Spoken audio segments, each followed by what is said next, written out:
नमस्ते दोस्तों, जय माता दी।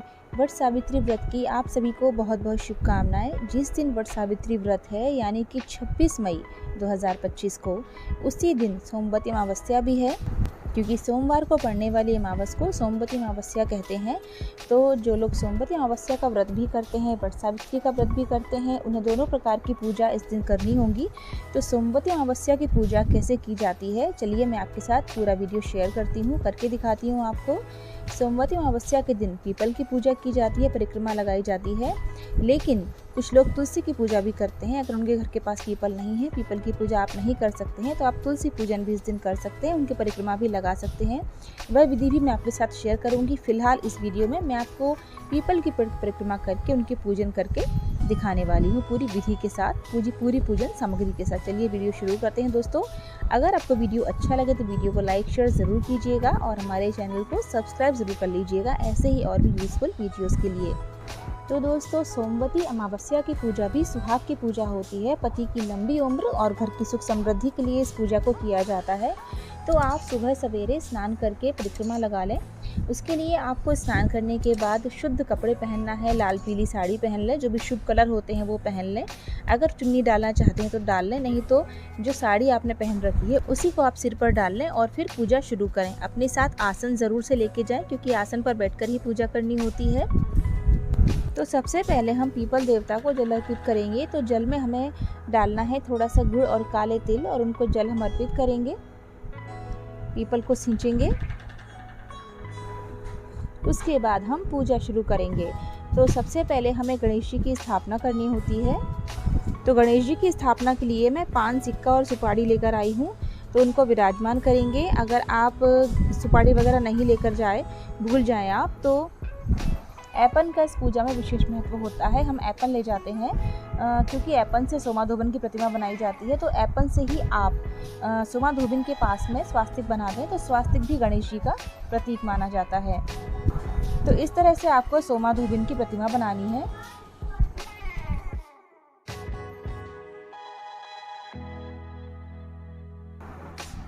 और उन्हीं के पास में हमें स्वास्तिक बनाना है, अगर हम सुपारी ले जाना भूल जाते हैं।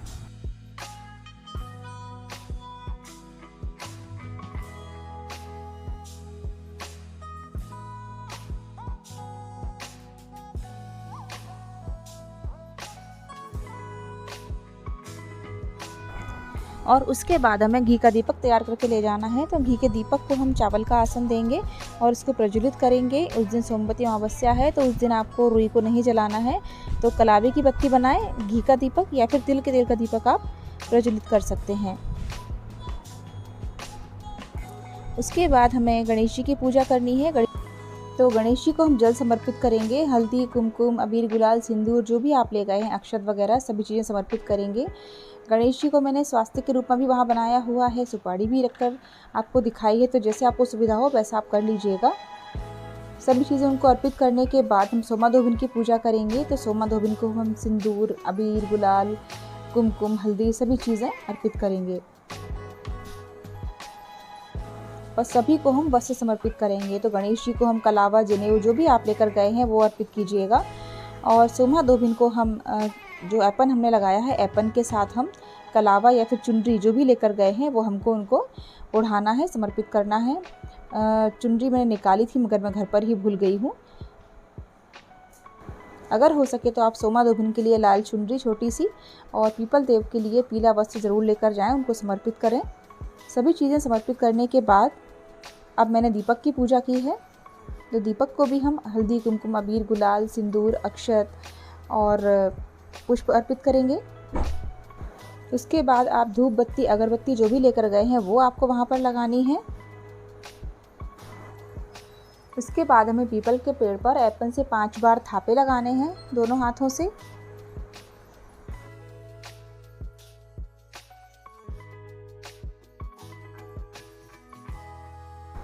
और उन थापों पर भी हमको थोड़ा सा कुमकुम वगैरह लगाना है, अक्षत चढ़ाना है। उसके बाद हमें सोमाधोबन को सुहाग की सामग्री अर्पित करनी है। तो यहाँ पर मैंने ब्लाउज़ पीस, कड़े लिए हैं और मेहंदी, महावर, बिंदी और कुमकुम की डब्बी, और मैंने इसमें रखी है दक्षिणा। तो दक्षिणा आप ज़रूर रखें।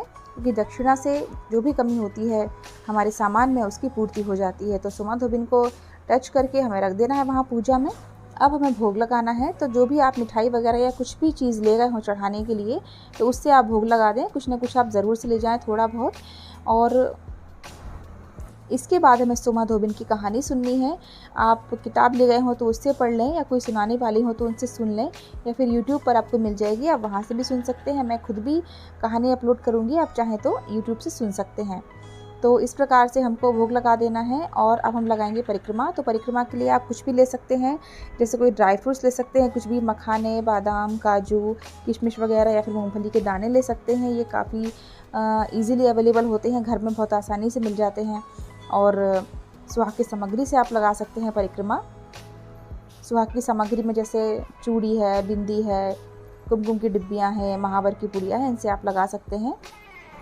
अब कच्चे सूत से हमको परिक्रमा लगानी है, तो कच्चा सूत मैंने अटका दिया है पीपल के वृक्ष के जो डोरे लगे हुए हैं उनमें, और उससे हमको परिक्रमा लगानी है, घूमते रहना है। और एक बार हमें जब परिक्रमा लगा लें हम, उसके बाद हमें मूंगफली का एक दाना वहाँ पर चढ़ाना है। कोई अलग से बर्तन ले जाएं आप, और उसके बाद सोमा धोबिन की मांग से सिंदूर लेकर अपनी मांग में हमें लगाना है। जितनी बार परिक्रमा लगाएंगे उतनी बार हमें ये प्रक्रिया दोहरानी है। परिक्रमा आप 5, 7, 11, 21, 51, 108 जितनी चाहे उतनी लगा सकते हैं। 108 परिक्रमा का बहुत अधिक महत्व होता है। अब जिस दिन सोमवती अमावस्या है उस दिन वट अमावस भी है, तो परिक्रमा आप चाहें तो एक जगह कहीं भी लगा सकते हैं। 5 परिक्रमा आप पीपल की लगा लें, और फिर वट सावित्री का जो व्रत कर रहे हैं आप, उसका जो पूजन करेंगे उसमें आप 108 परिक्रमा लगा सकते हैं। तो जैसी आपकी सुविधा हो वैसा करिएगा। उस दिन सोमवती अमावस्या है, लेकिन कई लोग ये मान रहे हैं कि ये सोमवती जो अमावस्या है वो उदया तिथि से मानी जाती है, तो उदया तिथि को अमावस नहीं पड़ रही है, इसलिए कई लोग यह व्रत सोमवती अमावस्या का कर रहे हैं उस दिन, और कई लोग नहीं कर रहे हैं। तो जैसा आपके क्षेत्र में हो रहा हो, जो आपके यहाँ लोग कर रहे हो वही आप कीजिएगा। और कच्चा सूत आपका जहाँ पर भी ख़त्म हो जाता है वहीं पर आप उसको अटका दीजिएगा, और बाकी की परिक्रमा आप जो भी सामान से लगा रहे हैं उसकी गिनती के अनुसार कर लीजिएगा। क्योंकि अगर आप मूंगफली से परिक्रमा लगा रहे हैं तो 108 मूंगफली के दाने आप गिनकर रख लीजिएगा पहले से ही। तो जैसे ही आपकी 108 परिक्रमा होंगी तभी आपके मूंगफली के दाने भी ख़त्म हो जाएंगे। ऐसे आपको परिक्रमा लगाना है। उसके बाद आपको आरती करनी है। तो जो दिया आपने घी का जलाया था उसी से आप आरती कर सकते हैं, या फिर अगर आप कपूर ले गए हैं तो कपूर से भी आरती कर सकते हैं। इस प्रकार हमारा जो पूजन है वो पूर्ण हो जाएगा। अपनी जगह पर ही प्रदक्षिणा करके आरती हमें ठंडी करनी है, पीपल देव को आरती देनी है, उसके बाद खुद भी आरती लेनी है। वहाँ पर जो भी लोग मौजूद हों सभी को आरती दे दीजिएगा। अब हमें सोमा धोबिन को 5 बार सिंदूर देकर उनसे हमको 5 बार सिंदूर लेना है। अपनी चुन्नी या साड़ी के जो पल्ला है उसके कपड़ा हाथ में लेकर छोटी उंगली से हमें सिंदूर लेना होता है, और सिंदूर लेने के बाद वापस से सोमा धोबिन को सिंदूर ज़रूर से चढ़ाइएगा। वट सावित्री के साथ सोमवती अमावस्या भी सुहागिनों के लिए एक काफ़ी बड़ा त्यौहार है, क्योंकि इसमें सोमा धोबिन से सुहाग लिया जाता है। आपने सुना होगा कि शादियों में सोमा धोबिन, कई जगह ऐसा होता है कि धोबिन सुहाग देती है जिन लड़कियों की शादी होती है उनको। जब आप सोमा धोबिन की कहानी सुनेंगे तब आपको समझ में आएगा कि ये कितनी बड़ी पूजा है और इसका कितना महत्व है। अब जो आपने सुहाग की सामग्री चढ़ाई है, या मूंगफली के दाने चढ़ाए हैं, या चॉकलेट चढ़ाए हैं, वो आपको और आपके घर में किसी को नहीं खाना है। अगर आपने चॉकलेट वगैरह चढ़ाई है, कुछ ऐसी सामग्री चढ़ाई है जो बच्चों के मतलब की है, तो आप कुछ बच्चों को दे सकते हैं, कुछ सुहागिनों को दे सकते हैं। और जो सुहाग की सामग्री आपने चढ़ाई है वो आप कुछ अपने लिए रख सकते हैं, कुछ दान भी दे सकते हैं। सोमा धोबिन से अपने अखंड सुहाग और सुखी वैवाहिक जीवन के लिए प्रार्थना करके इस पूजा को संपन्न करें। अगर आपने सुपारी के गणेश जी बनाए थे तो उन्हें अपने घर ले जाएं, आप अगली किसी पूजा में उन्हें फिर से स्थापित कर सकते हैं। इस वीडियो में इतना ही। वीडियो अच्छा लगा है, पूजा विधि सरल लगी है, पसंद आई है आपको, तो वीडियो को लाइक शेयर ज़रूर कीजिएगा, और ऐसे ही और भी यूज़फुल वीडियो के लिए हमारे चैनल को सब्सक्राइब ज़रूर कर लीजिएगा। मेरी सभी बहनों का सुहाग अखंड रहे, इन्हीं शुभकामनाओं के साथ आपसे विदा लेती हूँ। फिर मिलते हैं नेक्स्ट वीडियो में। जय माता दी।